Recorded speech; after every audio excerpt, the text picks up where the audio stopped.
ವಿಜಯನಗರ ಜಿಲ್ಲೆ ಹೂವಿನಹಡಗಲಿ ಪಟ್ಟಣದ ಪತ್ರಿಕಾ ಭವನದಲ್ಲಿ ಹೂವಿನಹಡಗಲಿ ತಾಲೂಕು ಅಂಗವಿಕಲರ ಮತ್ತು ಪಾಲಕರ ಒಕ್ಕೂಟ ಹಾಗೂ ನಗರ ಘಟಕದ ವತಿಯಿಂದ ಪತ್ರಿಕಾಗೋಷ್ಠಿ ನಡೆಸಲಾಯಿತು.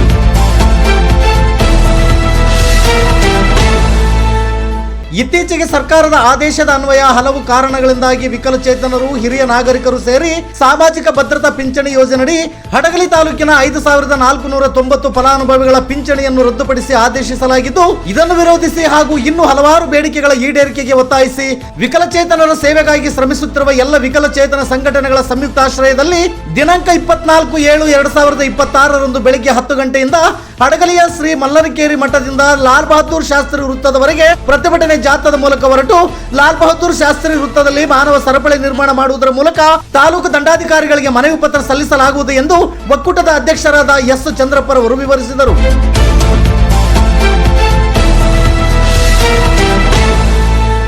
ಈ ಸಂದರ್ಭದಲ್ಲಿ ತಾಲೂಕು ಒಕ್ಕೂಟದ ಉಪಾಧ್ಯಕ್ಷರಾದ ಜಾಡರ್ ನಿಂಗಪ್ಪ, ನಗರ ಘಟಕದ ಅಧ್ಯಕ್ಷರಾದ ಎನ್.ಎಂ. ಕೊಟ್ರೇಶ್, ಉಪಾಧ್ಯಕ್ಷರಾದ ದಾದ Kalandar, taluk MRW, VRW, URW ಒಕ್ಕೂಟದ ಅಧ್ಯಕ್ಷರಾದ ಎಸ್ ಕೃಷ್ಣ ನಾಯಕ್ ಮತ್ತು ಗೌರವ ಅಧ್ಯಕ್ಷರಾದ ಎಂ ಸೋಮಪ್ಪ ಸೇರಿದಂತೆ ಇತರರು ಉಪಸ್ಥಿತರಿದ್ದರು.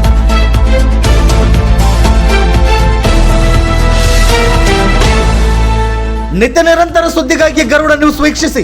ಸುದ್ದಿ ನಿಮ್ಮದು, ಸದ್ದು ನಮ್ಮದು. ಹಡಗಲಿ ತಾಲೂಕು ವರದಿಗಾರರು ಅಂಜನಪ್ಪ ಪೂಜಾರ್. ಇದು ಗರುಡ ನ್ಯೂಸ್ ಕರ್ನಾಟಕ. ನಾನು ಮಲ್ಲೇಶ್ ಕಮತೂರು.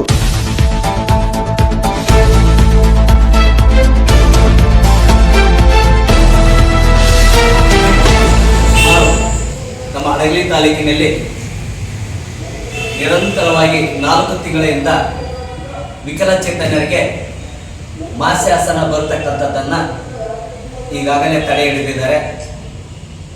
ಅದನ್ನು ವಂಚಿತರಾಗಿರ್ತಕ್ಕಂಥದ್ದು 1180 ಮಂದಿ ಈಗಾಗಲೇ ವಂಚಿತರಾಗಿದ್ದಾರೆ. ಅದೇ ರೀತಿಯಾಗಿ ನಮ್ಮ ತಾಯಂದಿರಿಗೆ ಇರ್ತಕ್ಕಂಥ ಹಿರಿಯ ನಾಗರಿಕರು ಮತ್ತು ಹಿರಿಯ ನಾಗರಿಕರಿಗೆ 2000 ಚಿಲ್ಡ್ರ ಅವ್ರನ್ನೂ ಸಮೇತ ತಡೆ ಹಿಡಿದಿದ್ದಾರೆ. 2000 ಹೌದು, ಅವ್ರದ್ದು ಮಾಸಾಸನ. 3 ಮಂದಿ ವಿಧವಾ ವೇತನ ತಡೆ ಹಿಡಿದಿದ್ದಾರೆ. ಹೌದು, 13 ಮಂದಿ ವಿಧವಾ ವೇತನ ಇವನ್ನ ತಡೆ ಹಿಡಿದು ನಾವು ಹಡಗಲಿ ತಾಲೂಕಿನಲ್ಲಿ ಅನ್ನೋದಕ್ಕಿಂತಲೂ ನಮ್ಮ ಪಾಪ ಮಾಡಿದ್ದೇವೆ ಎಂದು ಗೊತ್ತಿಲ್ಲ. ನಾವು ಈಗಾಗಲೇ ವಿಕಲಚೇತನರಾಗಿ ಹುಟ್ಟಿದ್ದೀವಿ.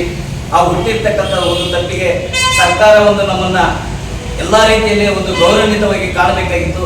ಗೌರವಿತ ಕಾಣದೆ ಅವರ ಮೇಲೆ ಸಮೇತ ಗದಾ ಪ್ರಹಾರ ಮಾಡಿ ನಮ್ಮ ಮೇಲೆ ಈಗಾಗಲೇ ನಾವು ಅದರ ಮೇಲೆ ಅವಲಂಬಿತರಾಗಿದ್ದೇವೆ. ಔಷಧಿ ಮತ್ತು ಉಪಚಾರಕ್ಕೆ ತಿಂಗಳಿಗೆ ನಮ್ಮ ಖರ್ಚುಗಳಿಗೆ ಔಷಧಿ ಉಪಚಾರಕ್ಕೆ ನಾವು ಯಾವುದೇ ರೀತಿ ಯಾವುದೇ ಏನು ಇರಲಿಲ್ಲ. ನಮಗೆ ದುಡಿಯೋಕ್ಕೆ ಒಂದು ಶಕ್ತಿ ಇಲ್ಲ. ಅಕಸ್ಮಾತ್ ನಮಗೆ ಶಕ್ತಿ ಇದ್ರೂ ಸಮೇತ ನಮಗೆ ಅವಕಾಶಗಳಿಲ್ಲ.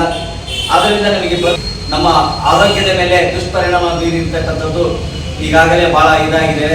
ತಾಯಿ ತಂದೆಗಳನ್ನ ಕೇಳಿದರೆ ನಾವು ಈಗಾಗಲೇ ಯಾವುದೇ ರೀತಿಯ ದುಡಿಮೆ ಮಾಡ್ತಾ ಇಲ್ಲ.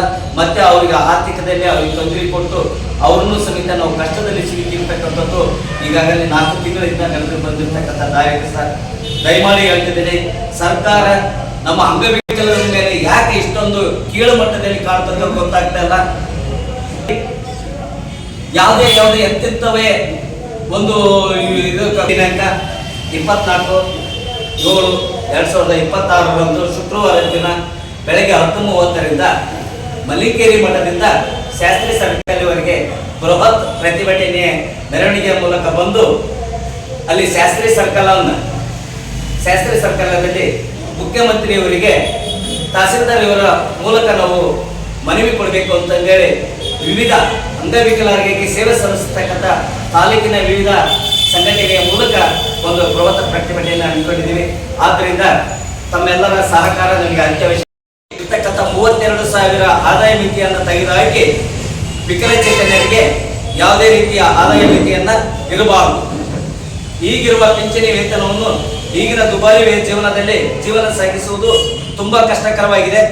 ಅದನ್ನ ಪಿಂಚಣಿ ವೇತನವನ್ನ 3,000 ನಗರಸಭೆ ಹಾಗೂ ಗ್ರಾಮ ಪಂಚಾಯಿತಿಗಳಲ್ಲಿರುವ ವಿಕಲಚೇತನರಿಗೆ 5% ಅನುದಾನವನ್ನು ಸಕ್ರಿಯವಾಗಿ ಬಳಕೆ ಆಗಬೇಕು ಸರ್. ವಿಕಲಚೇತನರಿಗೆ ಔಷಧಿ ಮತ್ತು ಆಸ್ಪತ್ರೆಗೆ ಹೋಗುವುದಕ್ಕೆ ಈಗಿರುವ ವೇತನವನ್ನು ಜೀವನ ನಡೆಸುವುದು ತುಂಬ ದುಸ್ತರವಾಗಿರುವುದರಿಂದ ಮತ್ತೊಮ್ಮೆ ಮನವಿ ಮಾಡಿಕೊಳ್ಳೋದು ವೇತನದ ಹೆಚ್ಚುವಳಿ ಜೊತೆಗೆ ಅವರ ಪಾಲಕರಿಗೂ ಸಮೇತ ಪೋಷಣೆ ಭತ್ಯೆ ಕೊಡಬೇಕು ಅಂತ ತಿಳಿಸಿ.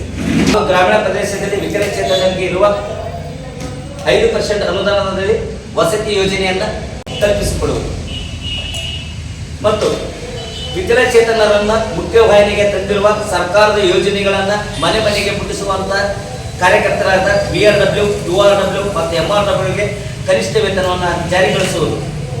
ಹಡಗಲಿ ತಾಲೂಕಿನಲ್ಲಿ ಅಂಗವಿಕಲರಿಗೆ ಯಾವುದೇ ರೀತಿಯಿಂದ ಕುಳಿತುಕೊಂಡು ಅವರ ಸುಗಮ ಮತ್ತು ಅವರ ಕಾರ್ಯ ಆರ್ಥಿಕವಾಗಿ ಪ್ರಗತಿಶೀಲನೆ ಹಮ್ಮಿಕೊಳ್ಳಲಿಕ್ಕೆ ಭವನವನ್ನು ನಿರ್ಮಾಣ ಮಾಡುವುದು, ಭವನ ನಿರ್ಮಿಸಿಕೊಡುವುದು. ಸ್ಪರ್ಧೆ ಮಾಡಿ ಅಂತಾರಾಷ್ಟ್ರೀಯ ಮಟ್ಟಗಳಿಗೆ ಹೋಗಿ ಬಂದಿದ್ರು ಸಹಿತ ಇಲ್ಲಿ ತನಕ ಯಾವುದೇ ರೀತಿಯ ಪ್ರೋತ್ಸಾಹ ಸಿಕ್ಕಿಲ್ಲ ಸರ್. ಅವರಿಗೆ ಸಹಿತ ಪ್ರೋತ್ಸಾಹನ ಕೊಟ್ಟು ಅವರು ಇನ್ನೂ ಹೆಚ್ಚಿನ ಮಟ್ಟದಲ್ಲಿ ಬೆಳೆಯುವಂತೆ ಆಗಬೇಕು.